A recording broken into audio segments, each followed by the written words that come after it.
అనేక మంది కళాకారులు ఈ ఉద్యమంలో భాగం పంచుకుంటూ ఈ రాష్ట్ర సాధన కోసం అహర్నిశలు కృషి చేసినటువంటి వాళ్ళు. ధూమ్ధాం లేకుండా ఏ మీటింగ్ కూడా జరగలేదు. అసలు ఆ కళాకారుల పాత్రతోటే తెలంగాణ రాష్ట్ర సాధన జరిగిందనేటువంటి వాస్తవాన్ని ఎవరం కూడా మర్చిపోలేనటువంటిది. ఎందుకంటే ఎంత కష్టాలు పడ్డామో మాకు కూడా అనుభవం ఉంది. మొదటి తెలంగాణ సాయుధ పోరాట కాలం యొక్క ఆ పరిస్థితిలో ఆనాడు పాట ప్రాముఖ్యత ఎంత ఉందో, పాట ప్రభావం ఎంత చూపిందో, దానికి కొనసాగింపుగా జరిగినటువంటి మలిదశ తెలంగాణ ఉద్యమంలో కూడా పాట ప్రభావం అంతకంటే ఎక్కువగా ఉంది. అందుకనే అటువంటి ప్రభావాన్ని చూపినటువంటి కళాకారుల పాత్ర మనం ఎప్పటికీ కూడా మర్చిపోరాదు. అందుకనే అరుణోదయ సాంస్కృతిక సమాఖ్య నుంచి కూడా ప్రభుత్వానికి నేను కూడా ఒక విజ్ఞప్తి చేస్తున్నాను. కళాకారులకు వాళ్ళ స్కిల్స్ని బట్టి, వాళ్ళ అర్హతను బట్టి, వాళ్ళ క్వాలిఫికేషన్స్ని బట్టి వివిధ రంగాలలో వాళ్ళకి ఉద్యోగాలు ఇవ్వాల్సిందిగా, కేటాయించాల్సిందిగా నేను విజ్ఞప్తి చేస్తున్నాను. అలాగే ఇప్పుడు ప్రస్తుతం సారథి కళాకారులుగా ఉన్నటువంటి వాళ్ళని ఖచ్చితంగా పర్మనెంట్ చేయాల్సినటువంటి బాధ్యత కూడా ఉందని చెప్పేసి విజ్ఞప్తి చేస్తూ ఉన్నాను. అంతేకాకుండా ప్రజలకు సంబంధించినటువంటి అనేక డిమాండ్లు కూడా ఉన్నాయి. అంతేకాకుండా సింగరేణిలో అనేక మంది ఇబ్బందులకు గురవుతున్నటువంటి పరిస్థితులు ఉన్నాయి. అందుకోసం వాళ్ళు ఉద్యోగాల నుంచి తీసేసినటువంటి వాళ్లను మళ్ళీ ఉద్యోగాన్ని కేటాయించే విధంగా, అంతేకాకుండా పేరు మార్పులతోటి గతంలో జరిగినటువంటి పరిస్థితిని బట్టి ఆ పేర్ల తొలగింపుతో పాటు ఒరిజినల్ పేర్లను కూడా వాళ్లకు కేటాయించి వాళ్లకు ఉద్యోగాల్ని కేటాయించాల్సినటువంటి బాధ్యత కూడా ఉందని చెప్పేసి ప్రభుత్వానికి నేను విజ్ఞప్తి చేస్తున్నాను. తప్పనిసరిగా మూసివేయబడ్డటువంటి పరిశ్రమలు తెరిపించాలి. ఇక్కడ ఉన్నటువంటి ప్రైవేటు పరం చేసినటువంటి కళాశాలలను, యూనివర్సిటీలను తప్పనిసరిగా మళ్ళా ప్రభుత్వం వాళ్ళ చేతి కిందికి తీసుకోవాల్సినటువంటి అవసరం ఉంది. ఇంకా అనేక సంస్థలు కూడా ప్రైవేటు పరం కాబడ్డాయి.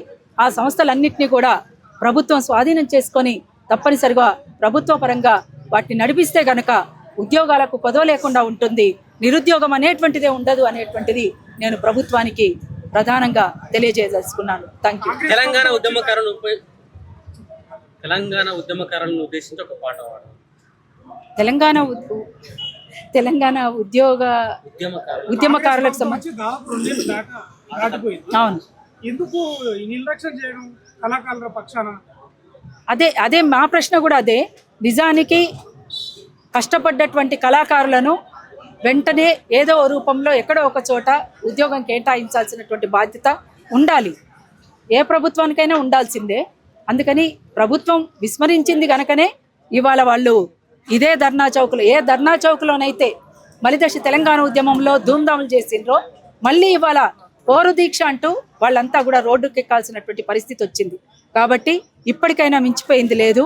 వాళ్లకు వెంటనే ఉద్యోగాల్ని కేటాయించాలని చెప్పేసి నేను తెలియజేసుకుంటాను. విమర్శ వస్తుంది, ధర్నా చౌక్ గతంలో ఎత్తేసారు, ఈయన పునరుద్ధరించాడు. అవును, పునరుద్ధరించింది తప్ప లాభం ఏం లేదనేది ప్రధానంగా చాలా మంది ఆవేదన వ్యక్తం చేస్తున్నారు. ధర్నా చేసిపోయినా కూడా ప్రభుత్వం ఏ కోశాలు పట్టించుకోలేదు. అంటే అసలు లాభం లేదు అని అనుకోవడానికి లేదు. ఎందుకంటే ఒక నిరసన తెలుపుకోవడానికి ఒక వేదికను మాత్రం మనం దక్కించుకోగలిగినాం. అది కూడా పోరాటం వల్లనే, అందరి పోరాటం వల్లనే ఇది ధర్నా చౌక్ కూడా మనకు మళ్ళీ అంది వచ్చింది. కాబట్టి నిరసన అనేటువంటిది ఖచ్చితంగా ఏదో ఒక రూపంలో ఎక్కడో ఒక చోట ఉండాల్సిందే. ఎవరైనా ఏ ప్రభుత్వమైనా పట్టించుకోకపోతే ఆ సమస్యలు లేవనెత్తడానికి ఒక వేదిక అవసరం. అటువంటి వేదికను మనం కాపాడుకోవాలి. అదే వేదిక పై నుంచే మన నిరసన గలం విలిపించాల్సినటువంటి అవసరం ఉంది. ఇంతకుముందు మీరు అన్నారు ఇవాళ ఉద్యమకారుల సమస్యలు ఎక్కడున్నాయో అక్కడనే ఉన్నాయనేది వాస్తవం.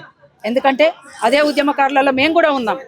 ఎందుకంటే మేము మలిదశ తెలంగాణ ఉద్యమంలో ఒక ముఖ్యమైనటువంటి భూమికను పోషించినాం. కేవలం మేము కళాకారులమే కాదు, ప్రజా కళాకారులమే కాదు, ఉద్యమకారులం కూడా. అందుకనే ఉద్యమకారులకు సంబంధించి, ప్రజా కళాకారులకు సంబంధించి మలిదశ తెలంగాణ ఉద్యమంలో భాగం పంచుకున్నటువంటి అనేక మంది కళాకారులు ఇప్పటికీ కూడా ఇబ్బందులకు గురవుతున్నటువంటి పరిస్థితి కూడా ఉంది. కాబట్టి ప్రభుత్వం చొరవ చూపి వెంటనే స్పందించి తగు చర్యలు తీసుకోవాల్సిందిగా స్పందించాల్సిందిగా, వాళ్ళ గురించి ఆలోచించాల్సిందిగా, ఆలోచించి అమలు చేయాల్సిందిగా నేను ప్రభుత్వానికి విజ్ఞప్తి మేడం, చేస్తా చివరిగా ఉన్నాను. చివరిగా పోరు దీక్షకు మద్దతుగా ఒక 2 లైన్లు మీ వాయిస్ వినిపించారు సాగుబడ. పోరు దీక్షకు ఈ దీక్షకు మద్దతుగా వాళ్ళ ఆవేదనను మీ పాట రూపంలో ఉద్యమకారుల ఆవేదన గురించి. ఉద్యమకారుల ఆవేదన గురించి ప్రత్యేకించి పాట లేకపోయినా ఇదే ఉద్యమంలో భాగం పంచుకుంటూ అమరులైనటువంటి వాళ్ళు ఎంతో మంది మన ముందు నుంచి తరలి వెళ్ళిపోయినరు. ఇంకా వాళ్ళు మిగిల్చినటువంటి ఆశయం ఇంకా ఉంది. ఆ ఆశయాన్ని నెరవేర్చడం కోసం మనం అందరం ఒకటి కావాల్సినటువంటి అవసరం ఉందని తెలియజేస్తూ, త్యాగాల మందారాలై మీరు విరబూసినార ఈ ధరణిలో అన్నలో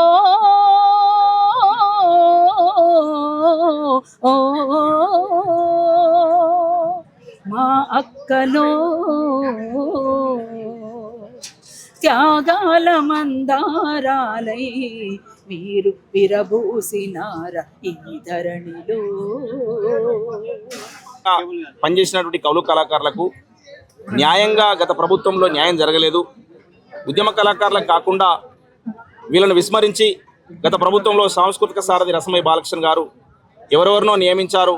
అసలు ఉద్యమంతో సంబంధం లేని వాళ్ళకు ఉద్యోగాలు ఇచ్చారు. దాన్ని ప్రక్షాళన చేయాలని చెప్పేసి గతంలో చాలా ఉద్యమాలు జరిగినాయి. ప్రక్షాళన చేసి మళ్ళీ కోర్టు ద్వారా మళ్ళీ ఉత్తర్వులు తీసుకొచ్చి మళ్ళీ నియామకాలు చేసిరు. కానీ చేసినప్పటికీ కూడా అది నామమాత్రంగానే జరిగింది. నిజమైన ఉద్యమ కళాకారులకు ఇప్పటికి కూడా ఉద్యోగాలు రాలేవు. దానికి సాక్షాత్కారమే ఇలా ఇందిరా పార్క్లో జరుగుతున్నటువంటి ఈ దీక్ష అని చెప్పేసి తెలియజేస్తూ, గత ప్రభుత్వంలో చేసినటువంటి పాపాలని ఈ ప్రభుత్వం కడిగేసే పనిలో ఉంది.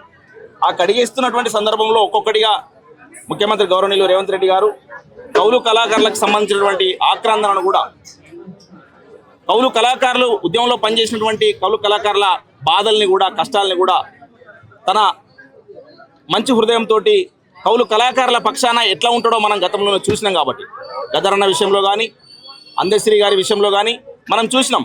గౌరవనీయులు ముఖ్యమంత్రి రేవంత్ రెడ్డి గారు ప్రదర్శించినటువంటి తీరు, కౌలు యావత్ కళాకారుడు, తెలంగాణ గడ్డ మీద ఉన్న కళాకారుడు గల్లెగిరేసుకునే రకంగా, గర్వించే రకంగా అందశ్రీ గారు చనిపోయినప్పుడు పాడమేయడం కానీ, ఒక సొంత కొడుకులాగా తను వ్యవహరించినటువంటి తీరును మనం గమనించినాం. కాబట్టి అదొకటి సాక్షాత్కారం అని చెప్పేసి, అదొకటి నిదర్శనం అని చెప్పేసి తెలియజేస్తా ఉన్నాం.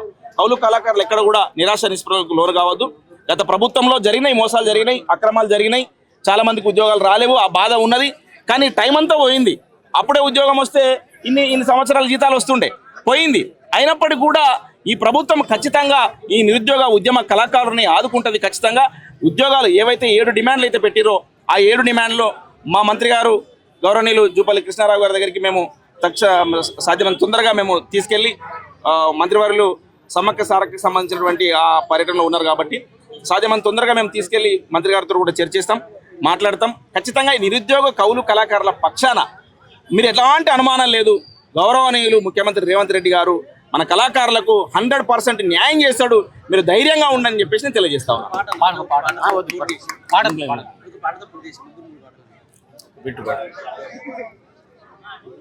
నల్లగొండ పురుటి గడ్డ సాకలొల్ల గౌరాల బిడ్డ, నల్లగొండ పురుటి గడ్డ సాకలొల్ల గౌరాల బిడ్డ, పేదొల్ల ఇల్లమ్మ పేరు వింటుంటే నైజాము గుండె బేజారు, పేదొల్ల ఇల్లమ్మ పేరు వింటుంటే నైజాము గుండె బేజారు, సాయుధ పోరాట బాటలో ఆడబిడ్డలే ఆయుధమన్నవు, నేలమ్మా నీకు వందనం, తెలంగాణమ్మా నీకు వందనం, నేలమ్మా నీకు వందనం, తెలంగాణమ్మా నీకు వందనం, పోరాటాల పొద్దు పొడుపు కడవెండి కడుపు నిండాగన్న కొడుకు, పోరాటాల పొద్దు పొడుపు కడవెండి కడుపు నిండాగన్న కొడుకు, విష్ణురు గడిల రాజ్యాన్ని ఎదిరించి గుండ్లకు గుండె చూపిండు, విష్ణురు గడిల రాజ్యాన్ని ఎదిరించి గుండ్లకు గుండె చూపిండు, దొడ్డి కొమరయ్యగా నిలిసే, దొడ్డి కొమరయ్యగా నిలిసే వీరత్వము పల్లె పల్లెకేగా వాకని త్యాగము, నేలమ్మా నీకు వందనం, తెలంగాణమ్మా నీకు వందనం, నేలమ్మా నీకు వందనం, తెలంగాణమ్మా నీకు వందనం, తెలంగాణమ్మా నీకు వందనం, తెలంగాణమ్మా నీకు వందనం. జానపదాల గడ్డ, ఈ తెలంగాణ గడ్డ మీద పుట్టిన ప్రతి కళాకారుడు గర్వంగా భావించే గడ్డ తెలంగాణ గడ్డ. ఈ గడ్డ మీద పుట్టినందుకు ప్రతి కళాకారుడు గర్వించాలి. ఆ గర్వించదగ్గ రోజుల కోసం కూడా ఐక్యతతో ముందుకెళ్ళాలని చెప్పేసి తెలియజేస్తా ఉన్నాను.